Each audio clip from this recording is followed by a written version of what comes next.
दिला तो महिला अधिकाऱ्यांनी दिला. ते झाल्याच्या नंतर मी परत आल्यावर आमच्या आर्मी, नेव्ही, एअरफोर्स या तिघांच्या प्रमुखांची बैठक बोलवली आणि त्यांना विचारलं की जगामध्ये मुली सैन्य दलात आहेत, हवाई दलात आहेत, नौसेनेमध्ये आहेत, असे देशामध्ये का नाही. हे तिघांनी सांगितलं हे शक्य नाही, मुलींना झेपणार नाही. पुन्हा एकदा बैठक बोलवली, त्यांचं उत्तर तिघांचं हेच होतं.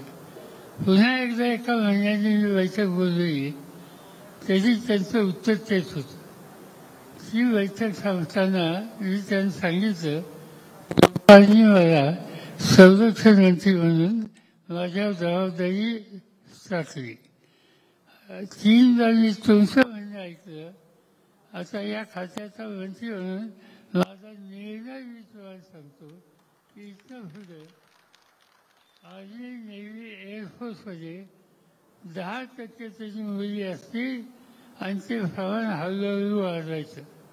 आणि आज तुम्ही 15 वर्ष बघितलं तर भारताची जी फरेड असते त्या फरेडचं नेतृत्व मुली करतात. एवढंच नाही या देशामध्ये